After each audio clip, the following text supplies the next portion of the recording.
रायपुर से खबर आपको बता देते हैं, जहां बीजेपी के केंद्रीय नेतृत्व का छत्तीसगढ़ दौरा है। पूर्व केंद्रीय मंत्री रविशंकर प्रसाद आज आएंगे छत्तीसगढ़। आज दोपहर करीब 1:30 बजे रायपुर पहुंचेंगे रविशंकर प्रसाद। तो रायपुर ग्रामीण में आयोजित कार्यक्रम में शामिल होंगे। तो केंद्रीय मंत्री मनसुख मांडविया भी छत्तीसगढ़ दौरे पर है। शाम करीब 7:30 बजे रायपुर पहुंचेंगे। बीजेपी कार्यालय में नेताओं से मुलाकात करेंगे।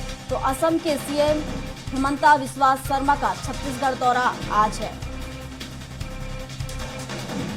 रायपुर बीजेपी के केंद्रीय नेतृत्व का छत्तीसगढ़ दौरा है और हमारे साथ स्वाति लगातार लाइव बनी हुई है। तो स्वाति का रुख कर लेते हैं। स्वाति, देखा जाए तो लगातार अगर हम छत्तीसगढ़ में देखें तो बीजेपी का जो केंद्रीय नेतृत्व है लगातार वहां पर चुनावी हुंकार भरता नजर आ रहा है। हमने इससे पहले भी देखा है, चाहे नामांकन के पहले की प्रक्रिया हो या नामांकन की या नामांकन के बाद की, लगातार जो केंद्रीय नेतृत्व यहां पर पहुंच रहा है और एक बार फिर केंद्रीय नेतृत्व यहां पर पहुंच रहा है। तो क्या कुछ रणनीति लेकर अब वो जनता के बीच पहुंचेंगे? देखिए प्रियंका, रणनीति कुछ भी हो, बीजेपी का जो लक्ष्य है वो एकदम क्लियर है कि किस तरीके से छत्तीसगढ़ में अपनी सत्ता में वापसी की जाए।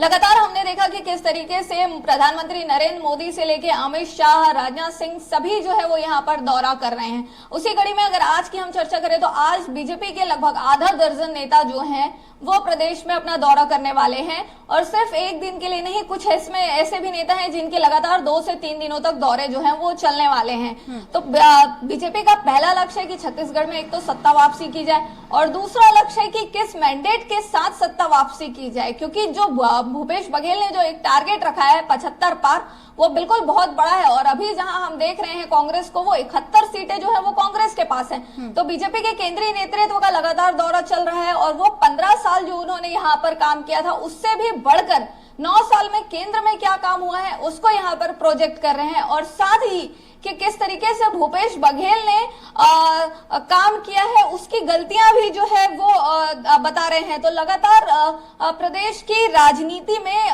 केंद्रीय नेतृत्व के दौरे का जो काम है वो चल रहा है। जी बिल्कुल, और बीजेपी कार्यालय में नेताओं से मुलाकात भी होगी। क्या कुछ चर्चाएं यहाँ पर हो सकती हैं?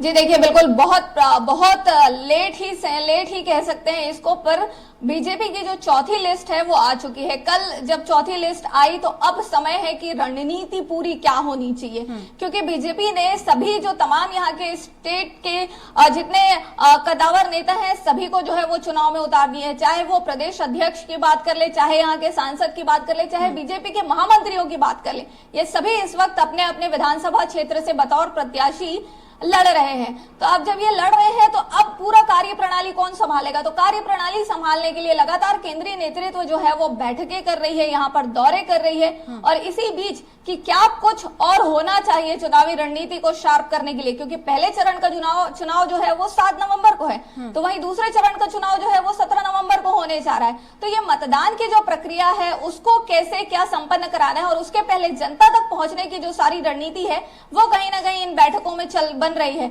और लगातार बैठकों का जो दौर है वो बीजेपी में चल रहा है। जी बिल्कुल स्वाति, और हम देखें 2018 के विधानसभा चुनाव में जिस तरीके से उन्हें हार का सामना करना पड़ा था, तो अब सत्ता वापसी के लिए पुरजोर कोशिश यहां पर की जा रही है, जिसके चलते केंद्रीय नेतृत्व भी यहां पर उतर पड़ा है। फिलहाल शुक्रिया आपका तमाम जानकारियों के लिए।